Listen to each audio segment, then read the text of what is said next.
Glória a Deus, gente. Muito bom. Temos mais uma palavra do trono de Deus para as nossas vidas.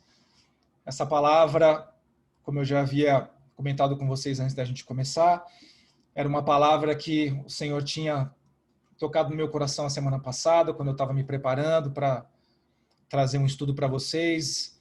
E esse estudo especificamente eu agradeço a vida do pastor Luciano Subirá, porque foi inspiração através de uma pregação e de um texto que ele colocou na sua rede. E eu creio que essa palavra vai falar muito conosco nessa noite.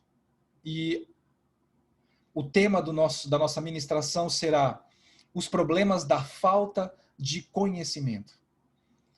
E eu creio que essa palavra vai talvez trazer o negativo para as nossas vidas, para nos demover a sairmos desse estágio que nós estamos e possamos então entrar dentro da vontade de Deus e estarmos atentos àquilo que o Espírito Santo está falando nesses dias.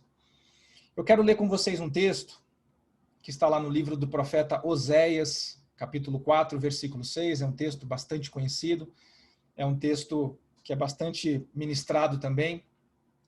Eu vou ler apenas o comecinho desse texto, tá bom? Está lá em Oséias 4,6 e diz assim: o meu povo está sendo destruído porque lhe falta conhecimento. O meu povo está sendo destruído porque lhe falta conhecimento. Nós vamos trazer uma reflexão através de um texto tão pequenininho, mas de algo tão impactante e tão poderoso para as nossas vidas, que demanda a nossa atenção de uma maneira muito especial. Nós vamos falar um pouquinho hoje sobre o que é essa falta de conhecimento que está produzindo destruição, ou que está produzindo perdas, né, ou que está produzindo fracassos naqueles que são do Senhor. Repare que a palavra diz, o meu povo. Então nós estamos entendendo aqui, efetivamente, que essa palavra é direcionada àqueles que amam o Senhor, àqueles que buscam o Senhor.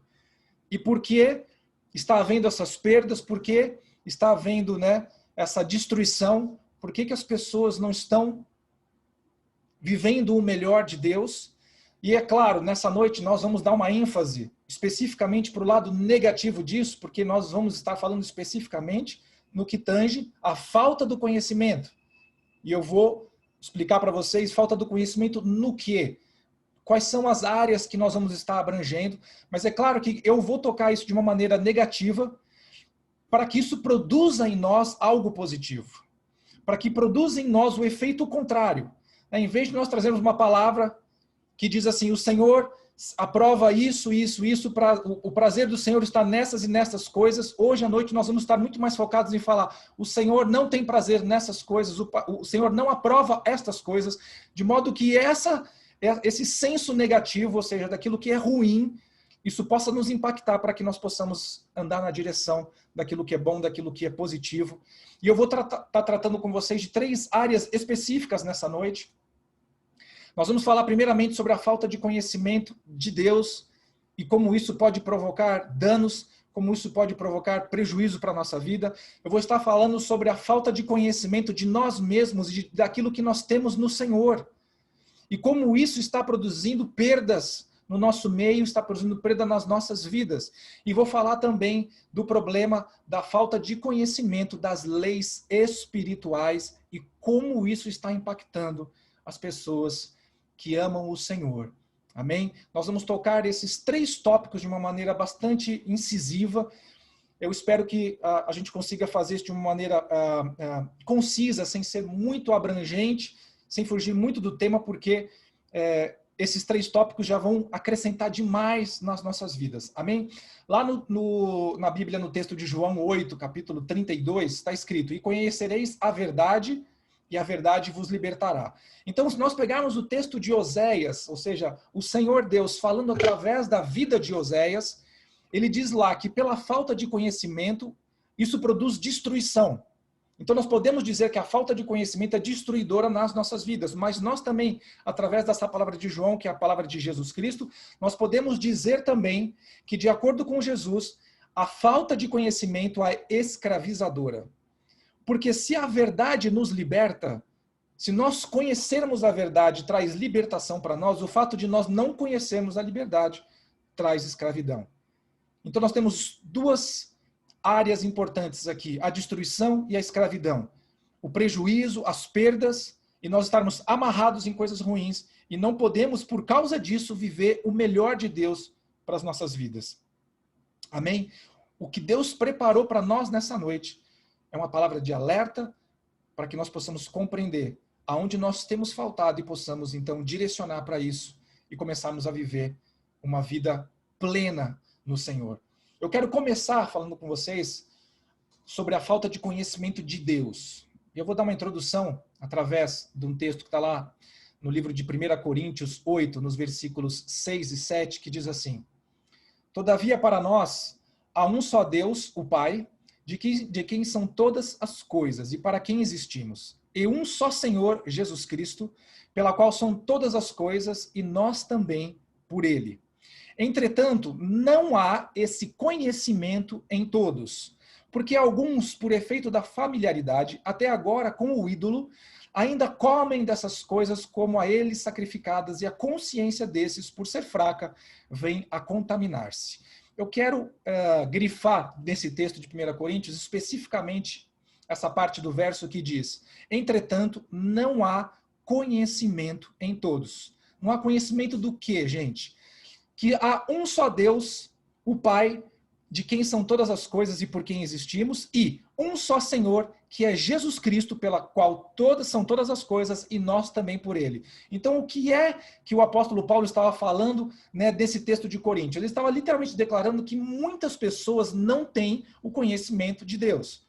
É claro que dentro desse âmbito, gente, nós podemos aí explorar, né, a abrangência desse texto, quando nós imaginamos, tudo bem, Carlos, então eu sei que existem pessoas, por exemplo, que ainda não tiveram um encontro com Jesus, nós temos pessoas que ainda não tiveram, né, um entendimento do amor de Deus, não tiveram uma palavra que tocasse o coração deles. Sim, é verdade. Mas o que Paulo está querendo dizer aqui, mais importante do que isso, é que se todo mundo tivesse o conhecimento de Deus, imagine agora se toda a terra e todas as civilizações, todas as nações e todas as pessoas da terra tivessem o conhecimento de Deus, como o mundo que nós vivemos seria completamente diferente. Como o mundo que nós vivemos seria de uma qualidade, de uma vida, né? De uma vida abundante, ou seja, nós teríamos infinitamente menos criminalidade, corrupção, destruição. Mas o que Paulo está falando é que justamente não existe esse conhecimento de Deus para todas as pessoas. Não que Deus não esteja provocando essas pessoas a se revelar, mas é que muitas das pessoas estão fechadas ainda para isso.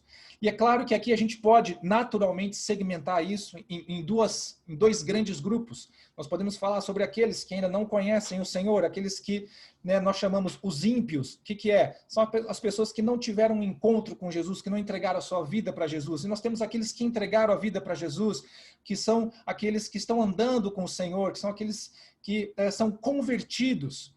E é claro que dentro desse grupo daqueles que ainda estão perdidos, daqueles que ainda não conhecem o amor de Jesus, essas pessoas obviamente não têm conhecimento de Deus. Mas nós não estamos falando especificamente desse grupo nessa noite, amém? Nós estamos falando justamente do grupo daqueles que conhecem o Senhor. Nós estamos falando do grupo daqueles que estão dentro da igreja. Antes fosse, e eu falo antes fosse assim com pesar, que as pessoas do mundo fossem as únicas que ainda estivessem sem conhecimento de Deus. O grande problema que nós estamos enfrentando nos dias, não apenas de hoje, mas muito mais hoje, né, onde nós temos uma conversão tão grande de pessoas, nós temos tanta gente que chega nas igrejas, tantas pessoas entregando o seu coração para Jesus, mas ao mesmo tempo existem tantas pessoas vazias que não têm ainda o conhecimento de Deus, né? E isso é fundamental para que nós possamos ter crescimento e possamos ver o realizar, né, da vida de Deus em nós. Lá em 1 Coríntios, capítulo 15, versículo 34, diz assim: tornai-vos a sobriedade como é justo, e não pequeis, porque alguns ainda não têm conhecimento de Deus. Isto digo para vergonha vossa. O que Paulo estava falando aqui, gente? Paulo estava falando que havia um grupo dentro da igreja, né, que não tinha conhecimento de Deus, e por conta disso estava andando fora dos princípios, né, dos princípios eternos do Senhor. Por conta disso, estava impactando ainda outros dentro da própria comunidade, recém-chegados, pessoas que estavam tendo as primeiras experiências com Deus, e isso estava impactando essas pessoas de uma maneira negativa. É por isso que ele até fala, né? Digo isso para a vergonha vossa, isso é para a sua vergonha. Como que você não torna a sobriedade, como que você não busca o conhecimento de Deus, porque assim você pode ser instrumento na vida daquele que está chegando, daquele que é recém-convertido, né? E ele tenta nos impulsionar, tenta nos alertar da importância que tem, né, do quanto nós conhecemos a Deus e quanto isso vai produzir em nós crescimento, quanto isso vai produzir em nós conhecer mais com intimidade ao Senhor, entrar nesse lugar de sobriedade, poder vencer o pecado.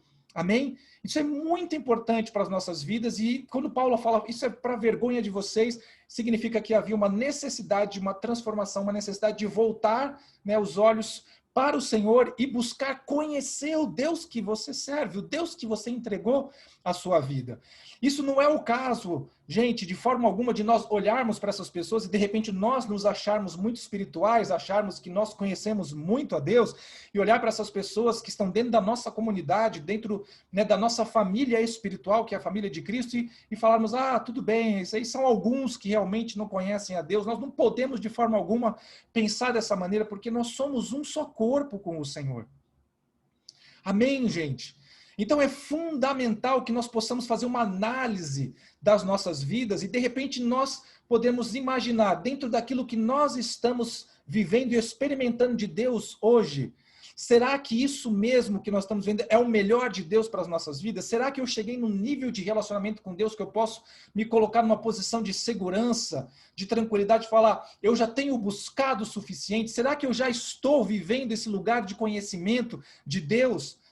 Ou, de repente, o que eu acho que eu estou vivendo, que pode parecer muito bom, na verdade ainda falta muito, e é necessário ainda mais incentivo, aplicação, determinação, mais aliança com o Senhor, porque nós ainda não alcançamos este lugar que o Senhor tem preparado para nós. Muitas vezes nós estamos literalmente acomodados dentro de uma situação espiritual, achando que estamos vivendo o melhor de Deus. Mas o que o Senhor está falando para nós hoje, Ele está nos incentivando a nós olharmos para dentro de nós, fazermos uma autoanálise para tentarmos descobrir se nós já estamos vivendo nesse lugar de conhecimento mesmo, ou se ainda falta alguma coisa para alcançarmos. Amém? Nós precisamos compreender, gente, que existe uma luta espiritual contra o conhecimento de Deus. Existem forças espirituais que estão agindo para nos impedir de termos esse conhecimento de Deus, para nos desmotivar, para nos fazer sentir cansados no dia que nós temos célula, nos dias que nós temos culto, sabe, nos dias que nós vamos ter algum evento da igreja, alguma reunião, algum momento especial de oração, né, para mover-se convites, coisas que aconteçam, situações que se levantem contrárias, enfim, coisas para nos distrair, para nos tirar da presença de Deus, para nos fazer ficarmos desmotivados. Então nós precisamos estar sensíveis a essa luta que está acontecendo à nossa volta. O texto de 2 Coríntios, capítulo 10, versículos 4 e 5 diz assim, porque as armas da nossa milícia não são carnais, e sim poderosas em Deus para destruir fortalezas, anulando nós sofismas. Sofismas, gente, argumento lógico que produz uma ilusão da verdade, tá ok? É uma mentira. E toda altivez que se levanta contra o conhecimento de Deus, levando cativo todo pensamento à obediência de Cristo. Então você precisa entender que existe uma luta espiritual contra mim e contra você para nos impedir de termos o conhecimento de Deus. Situações vão se levantar para tentar nos demover, né, dessa vontade que nós temos de buscar mais ao Senhor. Dessa vontade que nós temos de conhecer mais o nosso Deus, de termos intimidade com Ele. E nessa luta, nós não vamos vencer com armas carnais, nós não vamos vencer apenas, né, com a nossa força de vontade. Nós precisamos de uma ajuda espiritual e é por isso nós levamos cativos nossos pensamentos a Cristo Jesus e ao Espírito Santo de Deus que vem sobre as nossas vidas para nos dar a capacitação para podermos continuar nessa busca, né, e nesse crescimento em direção ao conhecimento do nosso Deus, do nosso Senhor. Amém? Nós estamos no meio de uma batalha, eu sempre falei isso para vocês, gente, existe uma batalha espiritual acontecendo aqui e agora. Enquanto nós estamos aqui nessa célula, eu quero te dizer, né, existem ordens espirituais, existem forças espirituais que estão batalhando para que essa célula, para que essa palavra, que é a palavra de Deus, essa palavra não é a do Carlos, essa palavra é do Senhor, para que ela chegue no seu coração, para que ela alcance outras vidas. Sempre vai haver uma força tentando impedir que essa palavra se propague e atinja o seu objetivo, que é tocar no coração das pessoas e produzir transformação, produzir bênção. Amém? É necessário que nós busquemos do Espírito Santo mais comprometimento, esforço, oração e o desejo de buscar mais pela palavra de Deus, porque quando nós somos privados do conhecimento de Deus, gente, nós somos privados da vida de Deus.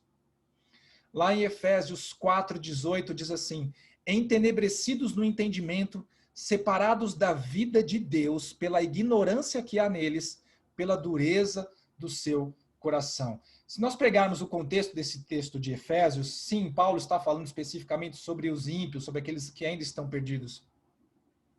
Mas essa palavra também vale para nós no sentido de que quando nós também não atentamos para buscarmos esse conhecimento, esse entendimento da pessoa de Deus nas nossas vidas, nós acabamos ficando separados daquilo que Deus separou para as nossas vidas, daquilo que Deus preparou para nós vivermos, né, para que nós possamos ter abundância, plenitude.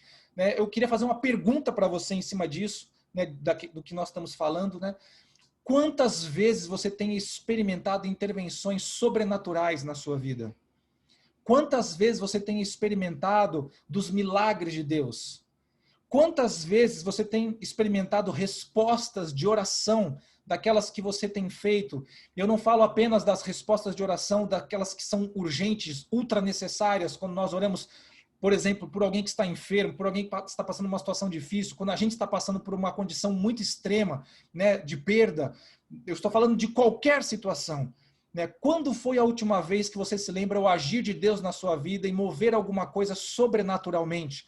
Essa pergunta precisa calar no coração, nos nossos corações nessa noite. Nós precisamos compreender se nós não estamos vivendo esse nível de intervenção sobrenatural de Deus e de milagres, existe alguma coisa que não está andando conforme deveria ser. Nós não estamos andando nesse conhecimento do Senhor que nós precisamos para viver. Amém?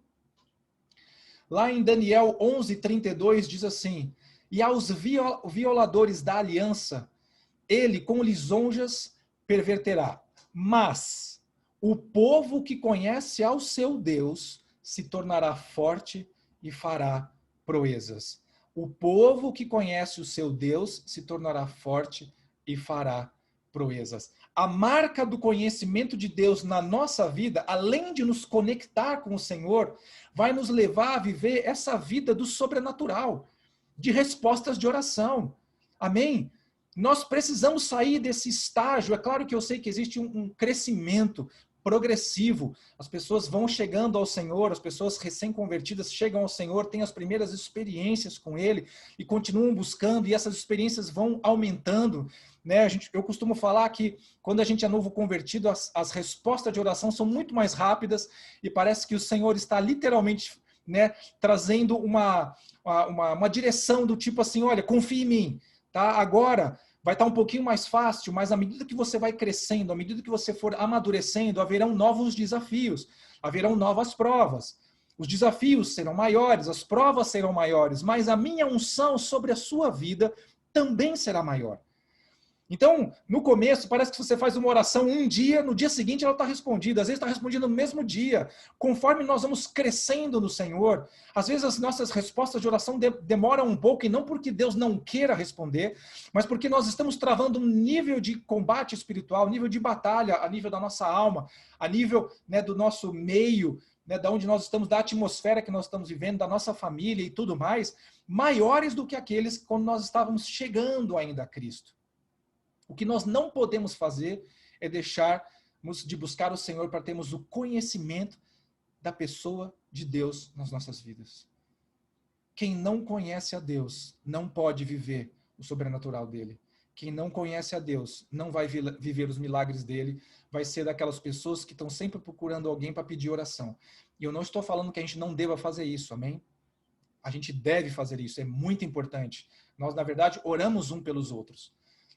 Isso é fundamental, mas o que eu estou falando para você é que você precisa buscar no Senhor também resposta. Você precisa buscar no Senhor, no seu Deus, no seu Pai celestial, conforto, segurança, e Ele vai trazer as respostas, né, para as orações e para as petições que você tem diante dele. Amém? Precisamos, né, buscar o conhecimento da pessoa de Deus para que possamos viver a vida abundante dele. Amém?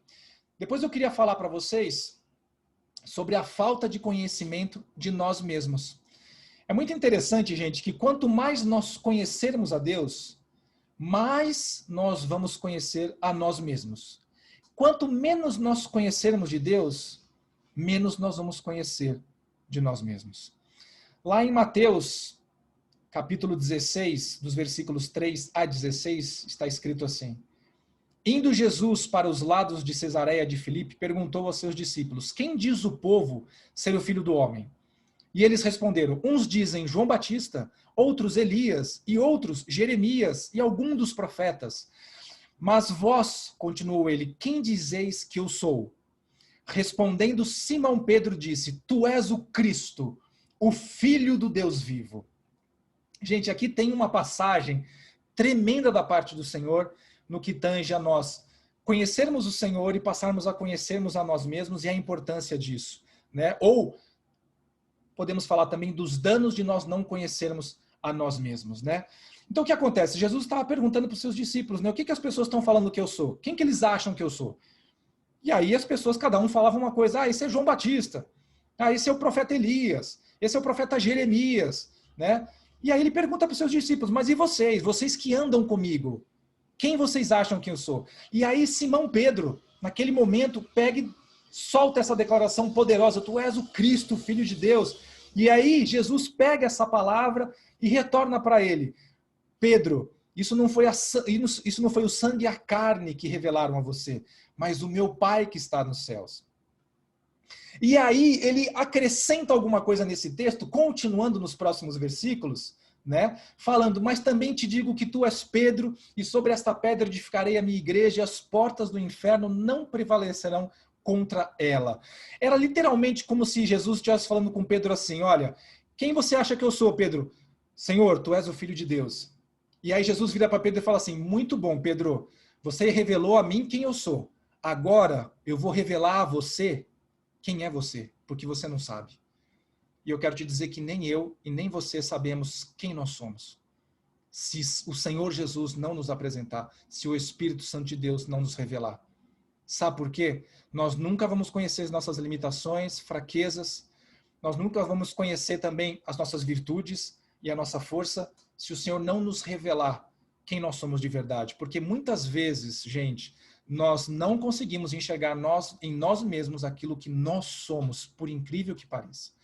Então esse texto foi muito interessante nesse âmbito em que Pedro teve uma revelação de Deus, né, sobre quem era Jesus, e Jesus trouxe uma revelação de Deus sobre quem era Pedro. E essa passagem que eu disse para vocês aqui, essa passagem que está lá em Mateus 16, 18, ela até foi mal interpretada pela igreja romana, né? Porque quando você lê esse texto, né, Jesus diz assim: também eu te digo que tu és Pedro, e sobre esta pedra edificarei a minha igreja. Na verdade, Jesus não está falando que a igreja seria edificada sobre Pedro. Não tem nada a ver. Na verdade, ele usou um jogo de palavras que no original do grego é muito interessante. Porque quando Jesus fala assim: tu és Pedro, essa palavra Pedro no original é Petros.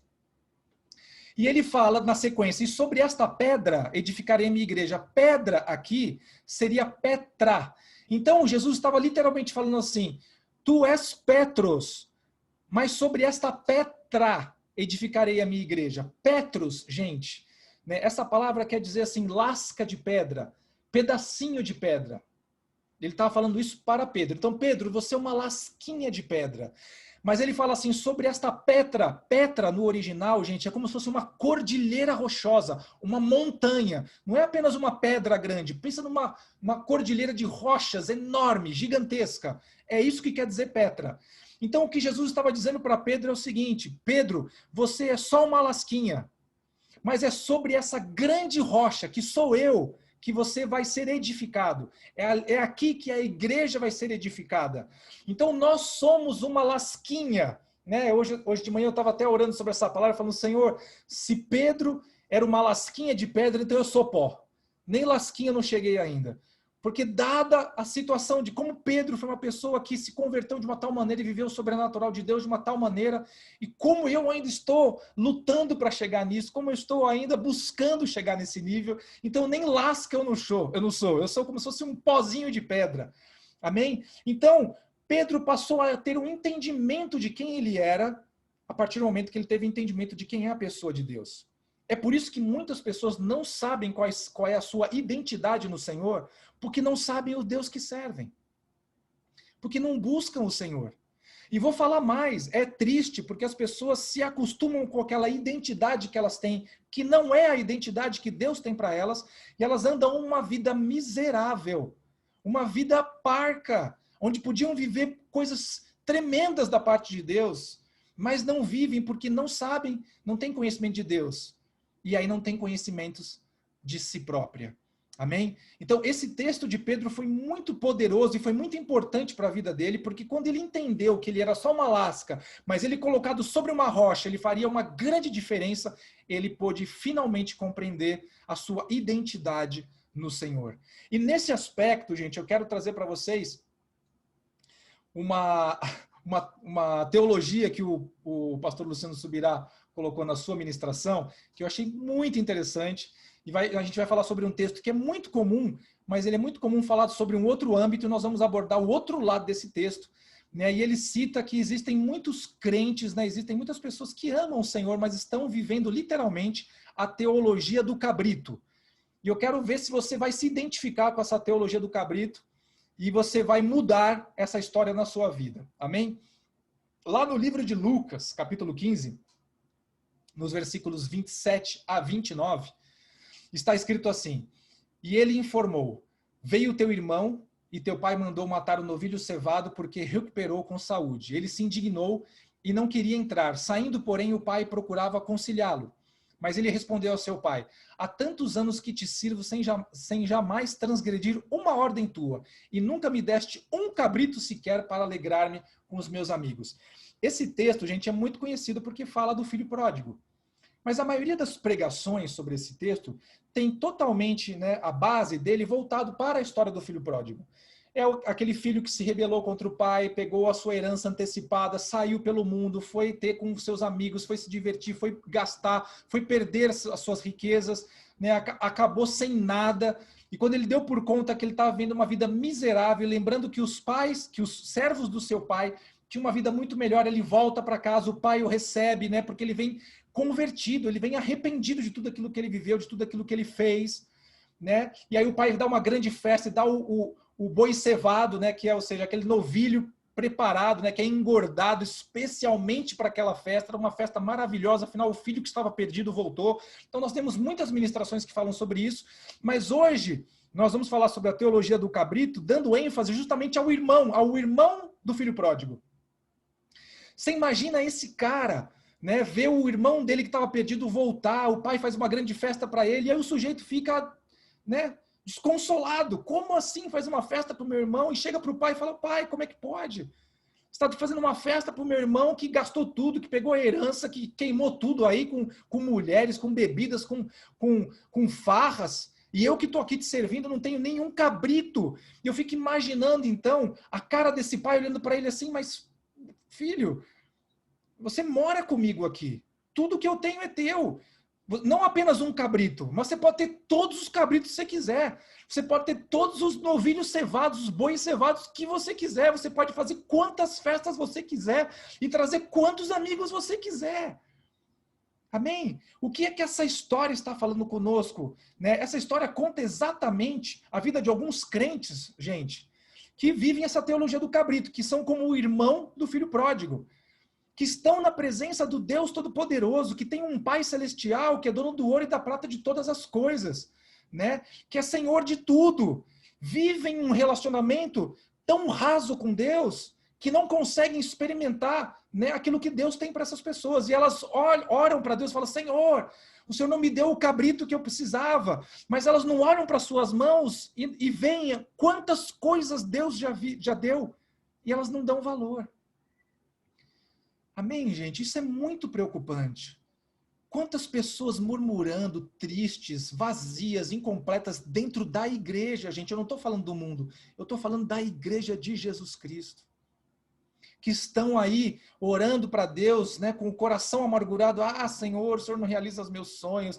Ah, Senhor, eu não tenho visto a tua bênção na minha vida. Ah, Senhor, eu só passo lutas. Mas não olham para suas mãos e veem tudo que Deus já deu para elas.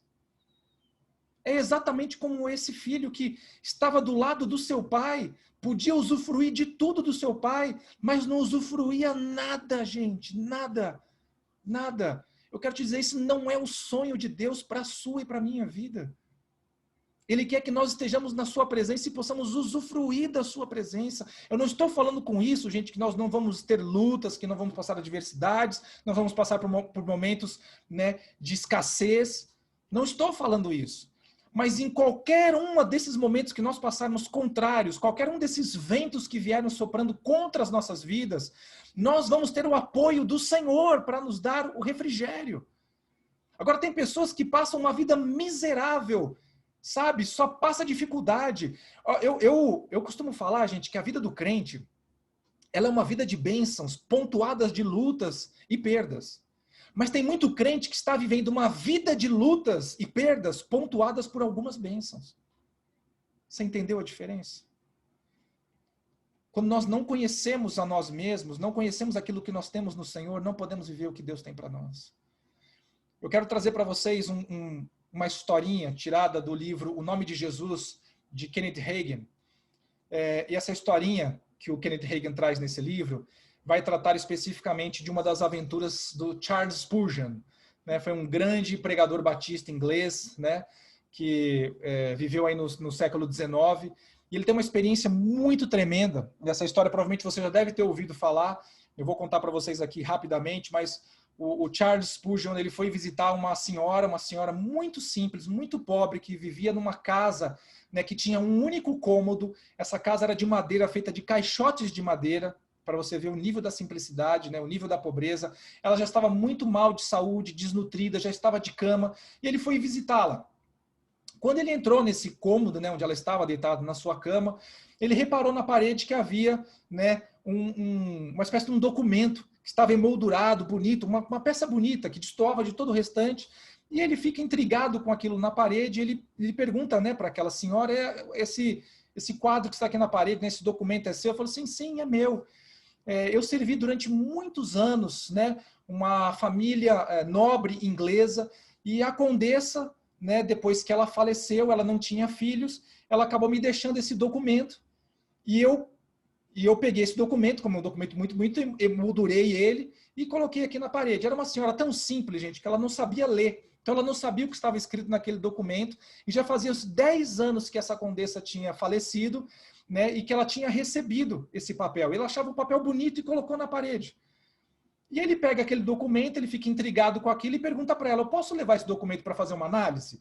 E ela falou, pode, mas se traga de volta que eu tenho um apego muito, muito forte com ele, eu tenho um apego emocional com isso, por isso me lembra essa senhora que eu servi, né, por tantos anos, né, e que ela sempre me tratou tão bem. E quando ele leva esse documento para fazer a análise, ele descobre que, na verdade, aquilo era o testamento da condessa. E nesse testamento, como ela não tinha filhos, ela tinha deixado uma casa e uma herança em dinheiro para essa senhora. E já faziam 10 anos que a justiça estava procurando quem era a pessoa que iria receber essa herança, porque o dinheiro estava lá rendendo juros e ninguém podia pegá-lo, né? E quem era o proprietário daquela casa que tinha ficado, da condessa. E aquela senhora, por não saber ler, por não buscar, por não ir atrás do que é aquele documento, ficou privada durante todos esses 10 anos, gente, de poder ter tido uma vida muito melhor. né? A história conta que o Charles Spurgeon até conseguiu reaver, pegou essa herança, conseguiu entregar para essa senhora, né? Mas ela já não pôde desfrutar daquilo como era para ser desde o começo. Amém, gente? Então, quando nós não conhecemos a nós mesmos e aquilo que nós temos no Senhor, nós não podemos desfrutar daquilo que Deus tem para nós. Por isso que a gente vê tanta gente aí passando uma vida rasa com Deus, sabe? Uma vida que não tem alegria, uma vida que é só luta. Lutas a gente sempre vai ter, mas a vida que Deus preparou para nós não é essa, gente, não é essa. É uma vida de plenitude, é uma vida de realizações, sim. E quando eu falo isso, eu não quero dizer que nós vamos ser ricos, milionários, vamos realizar todos os sonhos da nossa vida. Não é isso também. Mas eu quero dizer que nós vamos ser bem-sucedidos, vamos ser felizes. O que o Senhor tem para nós é uma porção boa. Agora, você não conhece o Senhor, e você não conhece quem é você, e você não conhece o que você tem na pessoa de Jesus.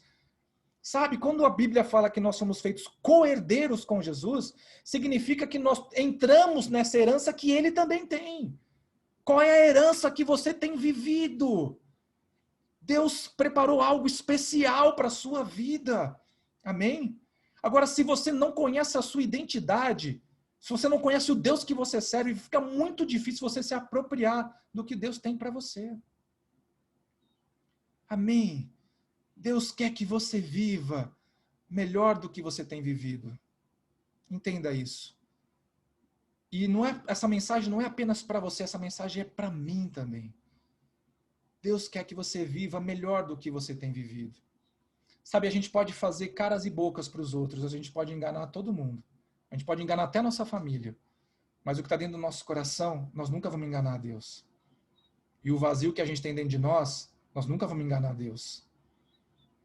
E Deus fica triste, porque quando ele entregou com Jesus, a Bíblia fala que, como não poderia, junto com Jesus, com o seu único filho, entregar todas as demais coisas? Então, se ele entregou todas as demais coisas junto com Jesus, e você não toma posse, você não vive isso, é literalmente como se a gente fizesse pouco caso daquilo que o Senhor fez pelas nossas vidas.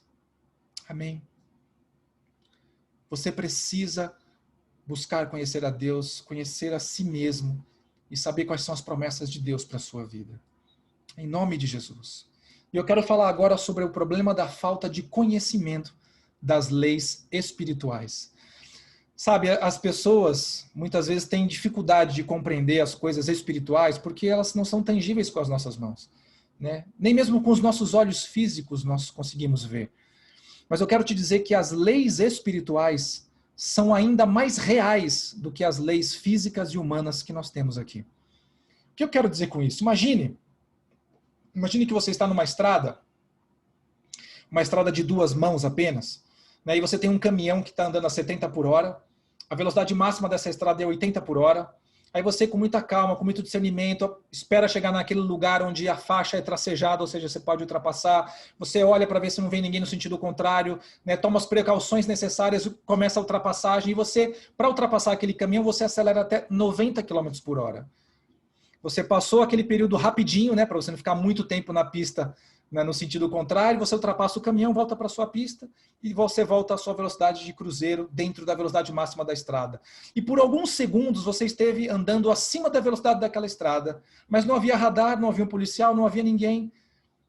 A lei diz que se você andasse acima de 80 você seria multado, mas não tinha ninguém lá para averiguar isso, você passou e foi embora. Eu quero te dizer que com as leis espirituais não funciona assim. Se você estiver numa estrada espiritual e tiver que ultrapassar um problema espiritual na sua frente, e para ultrapassar esse problema você quebrar leis espirituais, você vai responder por elas instantaneamente. Entende o que eu quero dizer? Lá em Atos 17:30 diz assim: ora, não levou Deus em conta os tempos da ignorância. Agora, porém, notifica aos homens que todos, em toda parte, se arrependam. É muito interessante que às vezes esse texto a gente tem, né, esse entendimento de que assim, quando eu entreguei minha vida para Jesus, Deus não levou em conta tudo aquilo que eu fiz errado lá atrás, porque eu fiz na ignorância, então tá tudo perdoado e tá tudo certo, não tem consequência nenhuma. Não é isso que Deus está falando aqui. O que Deus está falando aqui é o seguinte, que ele compreende que nós não tínhamos entendimento da palavra dele, da sua lei, antes de nos convertermos. Mas é tão importante a gente ter entendimento das consequências daquilo que fizemos de errado, do nosso pecado, que ele fala, então se arrependam. O que é arrependimento, gente? Arrependimento é eu ter consciência de alguma coisa que eu fiz que era fora da vontade de Deus, que era errado, que era pecado, para não fazer mais. Então, se Deus está chamando todas as pessoas a se arrependerem, é porque, independente que nós estávamos na ignorância, o resultado dessas leis espirituais sobre nós eram verdadeiros. Amém? Nós precisamos compreender que as leis espirituais vão produzir em nós algum resultado. Se nós caminhamos dentro dessa lei, vai produzir bênção nas nossas vidas. Mas se nós caminhamos fora dessa lei, vai produzir uma série de problemas. Eu quero trazer para vocês alguns exemplos da Bíblia, gente, de pessoas que estavam tentando fazer a coisa certa da maneira errada. E aí talvez você se identifique em algum momento da sua vida, né, dentro desses exemplos. Não exatamente como essas pessoas fizeram, mas nesse entendimento que a gente tem, nessa boa intenção que a gente tem de fazer alguma coisa, mas porque estamos fazendo fora da vontade de Deus, não vai dar resultado. Né? Não sei se você já escutou, né, aquele jargão, né, o inferno está cheio de boas intenções. Boa intenção não é o suficiente. Eu quero trazer para vocês alguns exemplos do que o problema da ignorância das leis espirituais podem causar para nós. E, gente, isso é muito sério. Isso é muito sério. Tem muita gente dentro da igreja, pessoas vão no culto, pessoas que têm um coração bom, mas que não têm buscado o entendimento da lei de Deus, que não têm buscado ter o conhecimento, né, da palavra de Deus. E por conta disso, gente, estão sofrendo perdas, justamente porque estão rompendo essa palavra, ao invés de estar obedecendo a ela. Lá no texto de 2 Samuel, capítulo 6, dos versículos 3 a 7, vai contar uma parte de uma história na qual o rei Davi estava querendo trazer a Arca da Aliança de volta para a cidade de Davi, ok? E para trazer essa Arca da Aliança de volta para a cidade de Davi, então ele prepara um cortejo junto a uma série de pessoas, e aí diz a palavra, né? Puseram a Arca de Deus num carro novo, e a levaram da casa de Abinadab, que estava no outeiro, e Uzá e Aiô, filhos de Abinadab, guiavam o carro novo. Levaram com a arca de Deus da casa de Abinadab, que estava no outeiro, e Aiô ia adiante da arca. Davi e toda a casa de Israel alegravam-se perante o Senhor com toda sorte de instrumentos, de pau de faia, com harpas, com saltérios, com tamborins, com pandeiros, com símbolos. Ou seja, era uma festa. Quando chegaram à eira de Nacon, estendeu Uzá a mão à arca de Deus e a segurou, porque os bois tropeçaram. Então a ira de Deus se acendeu contra Uzá, e Deus feriu ele ali por essa irreverência e morreu junto à arca de Deus. Gente, olha a história. Os caras colocaram a arca no carro novo, num carro novo. Então Davi preparou, olha, tem que ser um carro zerado para não dar problema, para não ter problema aí de vazamento de óleo, sabe, furar um pneu, né, ter problema de suspensão. Pega um carro zerado que vai levar a Arca da Aliança, não pode dar BO, da onde ele está saindo até onde vai chegar. No meio do caminho, gente, os bois tiveram um problema ali no terreno e provavelmente o carro, né, a carroça deve ter se desequilibrado e Uzá, na melhor das intenções, vou segurar a Arca do Senhor para ela não cair. Ele tocou na Arca do Senhor, pá, morreu. Como isso é possível, gente? Mas ele estava tentando fazer o que é certo.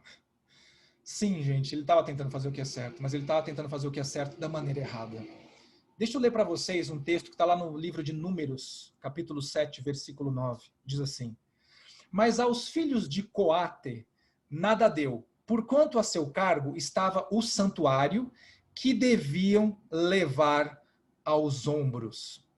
Gente, quando Deus deu a instrução a Moisés lá atrás, Moisés separou o ministério levítico, ou seja, os filhos de Levi. Né? Então, entre os filhos de Levi, né, haviam 2 que receberam carros. Mas os filhos de Coate, esses não receberam carros. Por quê? Porque eles estavam responsáveis por levar algumas peças do santuário, e as peças do santuário não deveriam ser levadas em carros, mas deveriam ser levadas nos ombros. O que foi que aconteceu nesse dia? Por que Uzá morreu? Porque a Arca da Aliança jamais deveria estar sendo transportada num carro. Podia ser o melhor carro da época, sabe, o top, o super importado. Mas ele deveria estar sendo transportado nos ombros né, do ministério, né, sacerdotal. Foi aí o erro. Então o que acontece? Havia uma intenção boa feita da maneira errada. Qual foi o resultado? Não foi satisfatório. Davi, por causa dessa ação, Davi ficou tão assim, impactado, que ele largou a arca num lugar e falou, como que eu vou levar essa arca lá para a cidade de Davi? Meu Deus do céu! Ele não tinha compreendido ainda, né, que quando nós fazemos as coisas certas da maneira errada, elas não vão funcionar e não vão produzir, né, um bom efeito. Tem gente que fala que quando a gente tem uma boa intenção, qualquer caminho que a gente vai tomar vai dar certo lá no final. Eu quero te dizer, não é verdade. Não é verdade. Não importa quão bem intencionado você estiver fazendo a coisa errada, isso não vai ter um bom fim. Quero trazer outro exemplo para vocês sobre isso. Lembram de Caim e Abel? Né? Vou ler para você aqui o texto de Gênesis 4, versículos 3 e 4, diz assim, e aconteceu ao cabo de dias que Caim trouxe do fruto da terra uma oferta ao Senhor. E Abel trouxe também dos primogênitos das suas ovelhas e da sua gordura, e atentou o Senhor para Abel e para a sua oferta.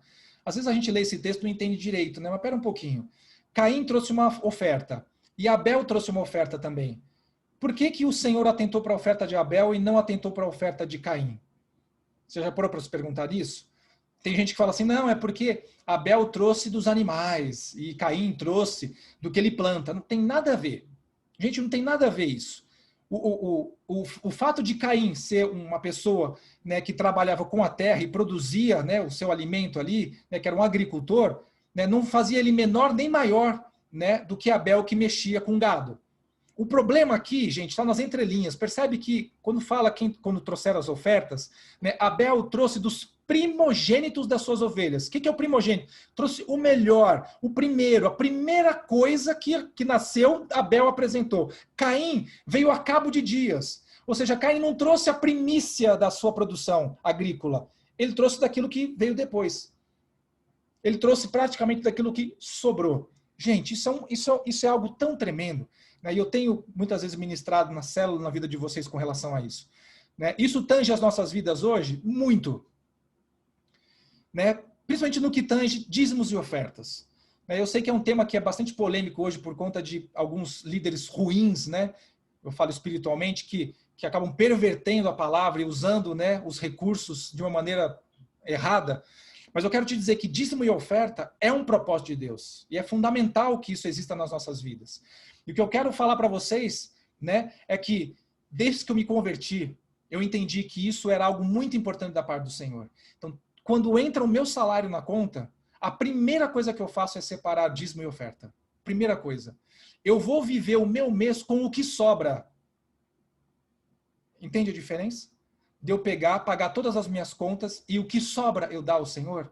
Foi isso que Caim fez. Então, o princípio era bom? Era. Caim trouxe uma oferta. O princípio era bom. Dar uma oferta ao Senhor é fantástico. Abel fez o que era bom? Era um princípio bom? Sim, deu uma oferta ao Senhor. Mas qual foi o problema, então, de Caim? Ele não deu a oferta dentro de um princípio, de uma lei espiritual. Deus não quer o que sobra. Ele quer a primícia. Deus não quer o que sobra do seu coração. Ele quer a primícia do seu coração. Deus não quer o que sobra do seu tempo. Deus quer a primícia do seu tempo. Deus não quer o que sobra da sua vida. Ele quer o melhor da sua vida. É isso que a palavra de Deus está falando conosco. Mas porque nós não conhecemos as leis espirituais, não vivemos o melhor de Deus. No caso de Caim, foi grave. Porque Deus ainda alertou ele, olha, você está com o seu semblante descaído. Se você proceder bem, ou seja, quando você de novo tiver uma produção, me trouxer as suas primícias, você vai alcançar o meu favor. Mas ele não quis. E ele matou por inveja o seu irmão. Amém? E eu quero dar um último exemplo para vocês. Aliás, antes disso eu quero falar com relação às orações. Muito importante também, até porque na aula da semana que vem, do curso de vida cristã, nós estaremos falando sobre orações. Olha o que diz lá em Tiago 4, 2 e Tiago 4, 3. Lá no versículo 2 diz assim, cobiçais e nada tendes, matais e sois invejosos e nada podeis alcançar, combateis e guerreais e nada tendes, porque não pedis. Já no versículo 3 ele diz, pedis e não recebeis, porque pedis mal. Você percebe aqui qual é o princípio? Então, assim, nada tendes porque não pedis. Tem muita gente que fala assim, não, Deus é muito ocupado, Deus tem muita gente para atender, sabe? Ele sabe das minhas necessidades. Então, a pessoa quer alguma coisa do Senhor, mas não pede nada. Então, eu quero te dizer, não importa que o seu coração esteja na melhor das intenções, Senhor, eu preciso, mas eu sei que tem gente que precisa mais do que eu. Então, sabe, a gente fica até numa falsa hipocrisia com Deus, como se Deus não conhecesse o nosso coração, né? Então, eu quero te dizer uma coisa, se você não colocar a sua petição diante de Deus, ele nunca vai te responder. Se você não pedir aquilo que você precisa diante de Deus, ele não vai poder te dar. Então tem muita gente que não pede nada, não recebe e fica bravo com Deus. Isso é um princípio. Mas também tem o fato de que pedis e não recebeis porque pedis mal. Então tem o outro lado da moeda, que é quando nós pedimos alguma coisa que é fora da vontade de Deus, também não recebemos. Por quê? Porque pedimos mal. Então não adianta a gente não pedir pensando que Deus vai fazer alguma coisa, como também não adianta nós pedirmos alguma coisa que é para o nosso deleite apenas e não para um propósito de Deus, pensando que ele vai responder. Gente, as nossas orações são respondidas quando nós compreendemos o que nós peticionamos diante do Senhor. Amém? Deus se importa com tudo. Eu falo para todos, incentivo você, coloque tudo em oração diante de Deus, tudo que você for fazer. Se porventura você estiver fora da vontade de Deus em alguma coisa, não se preocupe, Ele vai alinhar a sua vontade. Amém? Ele vai corrigir a sua caminhada. Agora, se você não pede nada para Deus, como é que funciona? Que tipo de relacionamento é esse que eu espero que Deus sonde meu coração, saiba o que eu preciso e me dê? Assim eu não preciso falar com Ele. Gente, Deus almeja que você tenha relacionamento com Ele. Amém? Agora, peça direito. Peça dentro da vontade do Senhor. E você vai ver se realizar na sua vida. Eu não falo só de coisas necessárias. Eu falo até daquilo que surpreende, que vai além do necessário. Amém? E eu quero finalizar essa ministração com um exemplo que também aconteceu com o rei Davi. E aconteceu durante um censo que ele fez. Está lá no livro de 2 Samuel 24, versículo 2, está escrito assim: Disse, pois, o rei a Joabe, capitão do exército, o qual tinha consigo: Agora percorre todas as tribos de Israel, desde Dan até Berseba, e numera o povo para que eu saiba o número do povo. Então, o que Davi estava fazendo aqui? Olha, gente, nós vamos fazer o censo para levantar todos os guerreiros, né, que nós temos aqui no nosso exército. Quantos são os guerreiros de Israel? E o censo, gente, não era algo novo, já havia sido feito antes. Mas por conta de Davi ter pedido para ser feito esse censo, como resultado disso veio uma praga sobre Israel. Caramba, como é que pode ser isso? Ué, mas Davi pediu para fazer o censo, veio uma praga sobre Israel. Mas o censo já não havia sido feito antes? Sim. Eu quero dizer para você que Moisés fez pelo menos em 2 ocasiões o censo de todo o povo. Porém, havia uma instrução e uma lei espiritual que está lá em Êxodo 30:12, que diz assim: Quando fizeres a contagem dos filhos de Israel conforme a sua soma, cada um deles dará ao Senhor o resgate da sua alma, isso aqui era uma oferta, quando os contares, para que não haja entre eles praga alguma quando os contares. O que Davi estava fazendo era errado, fazer o censo? Não. Deus instruiu até para que fosse feito o censo. Só que Davi estava fazendo o censo da maneira errada. Por conta disso, veio uma praga sobre Israel e morreram muitas pessoas. Amém, gente? O que eu quero dizer para você é que não adianta nós tentarmos fazer as coisas certas da maneira errada. Não vai funcionar, né? Eu quero dizer para você também, para você gravar uma frase, que fique um jargão gravado no seu coração, né? Toda vez que você quebrar uma lei espiritual, essa lei espiritual irá quebrar você. Toda vez que você quebrar uma lei espiritual, essa lei espiritual irá quebrar você. Amém? Sabe por que a gente perece? Sabe por que a gente não conquista? Sabe por que a gente fracassa na nossa vida? Sabe por que a gente tem uma vida parca, rasa, uma vida cristã medíocre? Porque nós não conhecemos a Deus, porque nós não conhecemos a nossa identidade no Senhor, nem sabemos a herança que nós temos e nem conhecemos a lei do Senhor. E é por isso, muitas vezes, bem intencionados, colhemos só desastre na nossa vida, porque fazemos as coisas certas da maneira errada. Mas existe um antídoto para isso, gente. E glória a Deus por isso. Existe um antídoto para a minha vida e para a sua. E essa vida que você pode estar vivendo hoje, uma vida onde as coisas não dão certo, não importa quanto você ore e busque, né? Parece que nada dá certo. É porque você está fora das leis do Senhor, é porque você não conhece o coração de Deus, e você não conhece a sua identidade nele, e por conta disso você tem andado fora da melhor experiência que você poderia ter com Deus.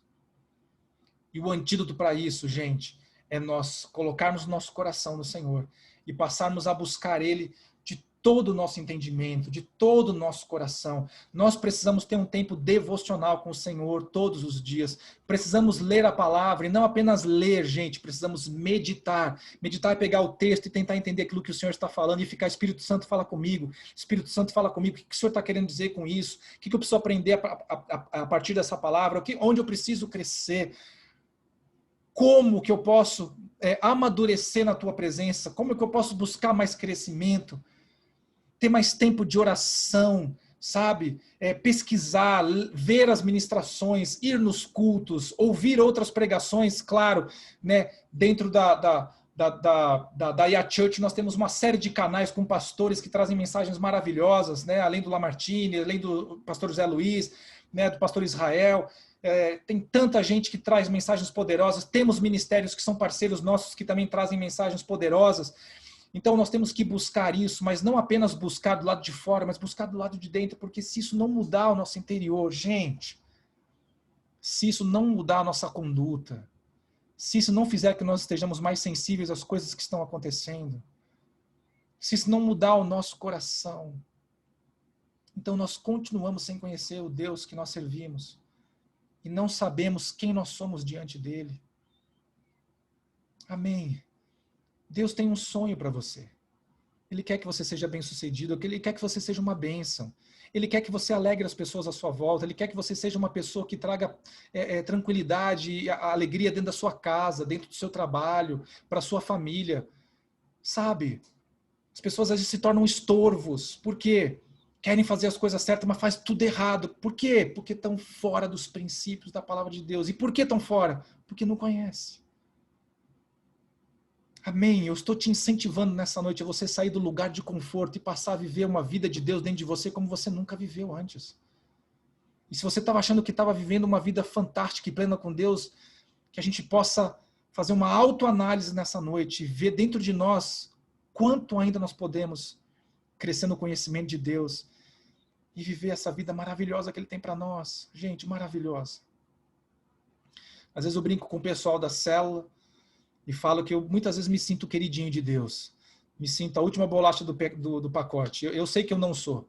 Eu sei que eu não sou, mas eu me sinto. E não porque eu sou melhor, mas porque eu sei que eu tenho tantos problemas e tantos defeitos que eu preciso tanto melhorar, mas eu busco Ele. Eu tento de todas as maneiras fechar as brechas, sabe? Eu tento de tantas maneiras ser aquilo que Ele sonhou, né, dentro da minha casa, com a minha família, não errar com a minha família, não errar com as pessoas que me contratam, não errar com os meus amigos, com os meus líderes, dentro da minha igreja, com vocês. Exige um esforço, tá, gente? Não é natural. O nosso natural, a gente vai acabar pisando na bola com alguém, vai acabar machucando alguém, vai acabar fazendo alguma coisa contra alguém. Existe um esforço da nossa parte de nós sermos uma bênção. Para sermos uma bênção, nós precisamos saber quem nós somos no Senhor. Amém? E às vezes eu me sinto assim, esse cara que pode se acomodar nos braços do Pai, literalmente descansar, sabe? Literalmente descansar.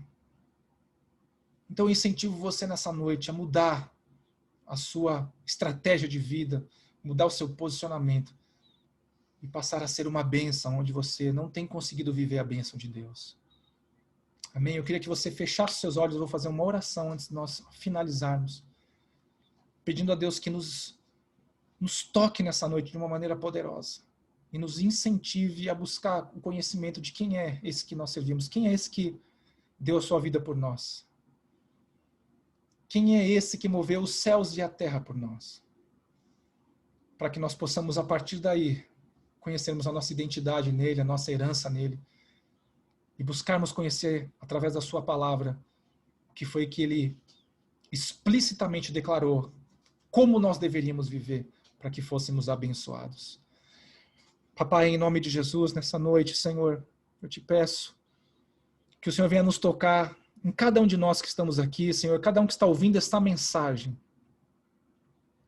Cada um que está, Senhor Deus, nessa noite se arrependendo do caminho que tem andado, de estar vivendo uma vida rasa, parca, simples, vazia, aonde, Senhor Deus, religiosidade não tem nada a ver com o conhecimento do Senhor. O fato de eu ir na igreja todo domingo não faz com que eu fique mais próximo do Senhor. O fato de eu ir na célula toda semana não faz com que eu fique mais próximo do Senhor. Existe um monte de coisas que são necessárias aí, Senhor. Arrependimento, quebrantamento, termos entendimento das nossas limitações, buscar o Senhor de todo o coração, buscar, Senhor, ser diferente. Sabe, papai, muitas vezes estamos querendo produzir um resultado positivo, fazendo sempre as mesmas coisas erradas, nunca vai mudar. Enquanto nós não mudarmos a nossa atitude, nós nunca vamos ver o ambiente à nossa volta mudar. Porque continuamos fazendo aquelas coisas, Senhor Deus, que nós achamos que são normais. E, Pai, tem muita gente que está achando que está fazendo coisa aqui, mas não tem nada de mal fazer isso. Mas não compreende, Senhor, que está fazendo alguma coisa que não é a tua vontade, algo que não é bom. Não está produzindo bom efeito. Pai, se aquilo que nós estamos fazendo não está trazendo uma resposta positiva, nós precisamos revisar. Nós precisamos revisar. Tudo aquilo que nós fazemos na direção do Teu Espírito vai trazer uma resposta positiva, Senhor. E eu sei que esse é o sonho que o Senhor tem para nós. Sermos bem-sucedidos, Pai. Podemos descansar nos Teus braços. Receber, Senhor Deus, a direção do Teu Espírito. Caminhar, Senhor, com ousadia, com intrepidez. Pai, de vitória em vitória, pois como está escrito, Senhor, a Tua palavra diz que nós somos mais do que vencedores em Cristo Jesus. Sabe, papai, hoje é o dia do basta, Senhor, dessa vida medíocre. Hoje, Senhor, é o dia 1 de uma nova vida contigo, que é possível para todo aquele que entregar o seu coração, para todo aquele que se derramar diante de ti e falar, Senhor, eu preciso mudar minhas atitudes, preciso mudar minha maneira de olhar para o Senhor, preciso mudar minha maneira de compreender quem é o Senhor e principalmente quem eu sou no Senhor. Eu te peço, Espírito Santo de Deus, que o Senhor traga uma revelação a cada um que está ouvindo essa mensagem. Primeiramente, uma revelação de arrependimento, mas também uma revelação de amor. Uma revelação de quanto nós precisamos do Senhor. Em nome de Jesus. Faz uma obra poderosa nas nossas vidas, Senhor, em nome de Jesus. Que nós possamos conhecer o Teu coração, conhecer a Tua pessoa, Senhor. Conhecermos quem nós somos em Ti. E conhecermos as Tuas leis espirituais para que, andando nelas, possamos ser bem-sucedidos todos os dias da nossa vida. Em nome de Jesus. Amém. Amém.